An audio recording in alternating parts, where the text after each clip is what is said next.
મિત્રો મગનલાલની પાવભાજી, આપણે પાવભાજી ખાવાય પણ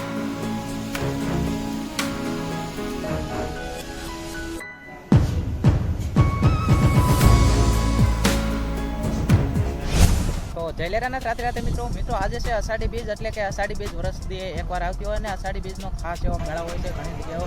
તો અત્યારે અમે જઈ રહ્યા છીએ સતરંગ, અને સતરંગ જોરદાર મેળો હોય છે અને સતરંગ રામકની જગ્યા છે ત્યાં. અત્યારે હું ને રાહુલભાઈ જઈ રહ્યા છીએ અને આગળ તો આપણે મિત્રો બધા હોયા ગયા છે. તો મિત્રો સાથે તમને મળીને આગનો વ્લોગ તમને બધો દેખાડું, સતરંગની મોજ કેવી કરવી છે. તો હાલો તમે બધા વિડીયોમાં બને રહેજો. અમે concentration, and if I make a mistake, it's called education. I try to do this every day, call it replication. Wake up, today's gonna be a good day. Wake up, today's gonna be a good day. Wake up, today's gonna be a good day. Wake up, today's gonna be a good day. Wake up, today's gonna be a good day. Wake up, today's gonna be a good day. Wake up, today's gonna be a good day.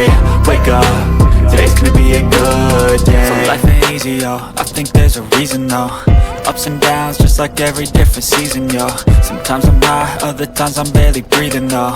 I always gotta fight and hide from the demons, yo. Negative thoughts are poison, they rot. Head full of flies, so here come the clouds. They'll never stop unless I can swap all the bad for the good in my head when I'm lost. Yeah, so I'ma fake it till I make it. Positive thoughts are overtaken, I got patience. One day at a time is how you operate a gate. Finally મિત્રો અમે લોકો અત્યારે પહોંચી ગયા છે સતરંગ, અને આની અંદર હું અત્યારે વોઇસ એડ કરી રહ્યો છું ઘરે આવીને, કારણ કે મિત્રોના શોર એટલો હતો, ટ્રાફિક એટલો હતો, એના કારણે આપણો અવાજ પણ હરખો આવી શકતો નહોતો. ટ્રાફિક હતું બહુ જ મિત્રો, અને સતરંગની ગેટની પાસે ક્યાંય પબ્લિક ખમાતું નહોતું. આપણે દર્શન તો અંદર કરવા જાવ તો પણ બહુ જ વાર લાગે એવો હતો, એટલા માટે આપણે પાછા બારા આવતા રહ્યા અને બારાથી દર્શન કરી લીધા. અને મિત્રોને બધા જો અત્યારે છે ને મેળામાં ઘડીક વાર રખડી અને આપણે પાછું તરત જ નીકળી જવું હતું, એટલા માટે આપણે બહુ ખોટી નહોતું થવું. રાહુલભાઈ શિવાભાઈ બે હતા, અને જો સામેની ધાર જે છે એ ધારમાં બધું પબ્લિક ત્યાં ચડીને એન્જોય કરે છે, એટલે કે ફોટોગ્રાફિક ને એવું બધું કરે છે. અને આપણે ફોટોગ્રાફિક ને એવું કરવું હોય એટલા માટે જો આપણે ભાઈ બનારે પથોડા લેવી છે, એટલે કે બાંધવી છે. ચશ્મા લાય ભાઈ ઘડીક વાર તો ચશ્મા આપે ને, એટલે કીધું તો આપણે છે ને એકાદ બે ફોટા પાડી લેવી, કેવાક લાગે એ આપણે પહેરીને પછી આપણે તમને કેવી કે કેવાક લાગે છે જરૂરથી કોમેન્ટમાં કરજો કે કેવા આપણને ચશ્મા લાગે છે. તો ચશ્મા તો બરાબર ઠીક નથી લાગતા, એટલે છે ને આપણે પાછા શિવરાજભાઈને દઈ દઈએ, ભાઈ તું હાલે તારા ચશ્મા, અને આપણે છે ને એન્જોય મેળાની કરવી છે, અને મેળામાં થોડીક વાર એન્જોય કરી અને પાછું આપણે ઘરે નીકળવું હોય. પણ રાહુલભાઈ તો જો સાંયે રૂમાલ બાંધીને જ ઊભા રહી ગયા છે, કારણ કે એને તડકો લાગતો હતો, એટલા માટે આપણે રમકડાને એવું લેવા ગયા. અત્યારે આ જગ્યા ઉપર ખુલ્લું મેદાન છે, અને આ સાઈડ કાંક આપણે પીસ બોલે એવી આવી, કારણ કે અંદર તો ટ્રાફિક જ એવડો હતો, એના કારણે કાંઈ શોરની મજા એથી સાંભળવા મળ્યું નથી. એટલા માટે જો આપણે ખુલ્લા મેદાનમાં આવતા રહ્યા છીએ, અને હવે પાછા અમે નીકળી પણ જઈએ છીએ. કેમ શિવરાજભાઈ અને જયદીપભાઈ, એ તમે શું લીધું હાથમાં? જો જયદીપભાઈ નાના ફોર્ચ્યુનર ચડાવી. તમે શિવરાજભાઈ તમે શું લીધું? માવો એક બનાવ્યો. જો માવો બનાવ્યો છે, ગાડીઓ છે. આ લોકો જો અત્યારે આપણી એક્ટિંગ કરે છે, આપણે વ્લોગિંગ કરતા હોય એના માટે એ લોકો પણ વ્લોગિંગ આમ ચાલુ રાખીએ અને બધું મોજ મસ્તી કરે છે બધા લોકો. અને હવે જો નીકળી જવી ગાડી આપણે આ સાઈડ વાડીઓમાં મેકી હતી, અને સામે આપણી સતરંગની જે ધાર છે એ છે ને એની બાજુમાં મંદિર છે. મંદિર તો આપણે મંદિર અંદર કાંઈ દર્શન કરવા તો જઈ ક્યાં નથી, અને બાકી જો મસ્ત મજાની વાડી છે, વાડી આપણે ગાડીઓ પડી છે બધા, અને આવીને હવે પોરો ખાઈને પછી આપણે હવે નીકળી જવાનું હોય ઘરે. એટલે ગોડલાધાર જાવી છે તો ત્યાં ભાજી ખાવાની છે એ પણ તમને બતાવીશ, પ્રખ્યાત પાવભાજી. અને આ ભાઈ જો શું કરે છે, ફોર્ચ્યુનર આણી છે, પણ ફોર્ચ્યુનર તો ચલાવવાનો બહુ શોખ થાય. કેમ સામે એમ નથી? નહીં સામે એવું છે? ગ્રીન બે તે લીધી તો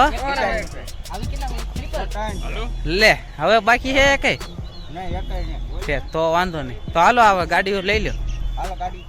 હા પડી ઘર સાઈડ, અને જો રાહુલભાઈને ડ્રાઇવિંગ કરવા આપ્યું હોય, અને ત્યાં ફોર વ્હીલો બધાએ લીધી હતી, એ બધી ફોર વ્હીલો આપણને હોપી દેવામાં આવી છે, કારણ કે આપણે રાહુલભાઈને બંને આપેલા હતા એટલા માટે. બાકી તો અત્યારે હવે અમે જઈ રહ્યા છીએ ઘોડલાધાર, અને ઘોડલાધારની ભાજી જે પ્રખ્યાત ભાજી છે એ તમને સ્વાદ લઈને બતાવીશ. બાકી તો આપણે તમને મળ્યા, આપણે જો આ સાઈડ આગળ ઊભા છે, હવે ત્યાંથી આગળ જઈને તમને બધું બતાવી. તો હાલો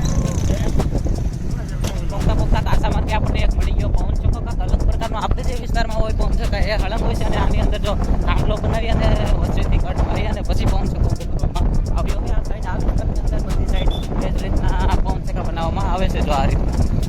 તો જો મિત્રો મગનલાલની પાઉભાજી આપણે પાઉભાજી ખાવાય પણ દુકાન જ સ્ટોલ બંધ છે અને બધા મિત્રો જો હાથ પગ ધોય અને હવે વિચારે છે ક્યાં જમવા જવું. તો હવે થોડીક વારમાં વિચારી કાઢીને પછી પાછા નીકળી જવું. મગનલાલની પાઉભાજી સાચી બંધ. મિત્રો જો હવે આવતા રહ્યા છે આપણે જસદણની અંદર કારણ કે મગનલાલની પાઉભાજી હતી બંધ એટલે આવી ગયા છે આપણે જસદણ અને જસદણની અંદર જોઈ કઈ હોટલ સારી છે ત્યાં હોટલે આપણે જમવા જઈશું અને હોટલમાં આપણે પંજાબી ફૂડ ખાવું છે એટલે કંઈક હોય તો મળી જાય તો આજે ખાઈ નાખ્યું. પાછો આજે રવિવાર છે એટલે કદાચ નક્કી ના હોય તો આપણે જોઈએ કઈ રેસ્ટોરન્ટ ખુલ્લું છે તો ત્યાં આપણે જઈશું અને પછી આપણે તમને દેખાડું કઈ જગ્યાએ સારું. પંજાબીના રેસ્ટોરન્ટ તો એક બે બંધ હતા પછી આપણે આવી ગયા પાઉભાજી ખાવા એટલે બસ સ્ટેશનની સામે જ છે આપણે પાઉભાજીની લારી ત્યાં આપણે પાઉભાજી ખાવા માટે આવતા રહ્યા છીએ હું ને રાહુલભાઈ અને બીજા લોકોને જે જમવું તો એ લોકો બધા પોતપોતાની રીતે બધા જતા રહ્યા અને હું ને રાહુલભાઈ બે આવતા રહ્યા છીએ મસ્ત મજાની પાઉભાજી ખાવા માટે કારણ કે બીજું જસદણમાં ઘણી બધી વેરાયટી મળતી હોય છે શાકપુરી છે શાક સાપડી છે એ લોકો બધા એ જમવા આવી ગયા અને અમે લોકો આવતા રહ્યા પાઉભાજી શાક સાપડીને એવું તો મિત્રો આપણે ઘરે ખાતા જ હોય એટલા માટે કીધું આપણે પાઉભાજી ખાઈ અને પછી જો મિત્રો અમે લોકો આવતા રહ્યા હતા ડાયરેક્ટ સોડા શોપે સોડા પીવા માટે અને પછી આપણે ઘરે જતા રહ્યા અને થેન્ક્સ ફોર વિડીયો આપણો જોવા માટે મળશે આ નવા વિડીયો સાથે.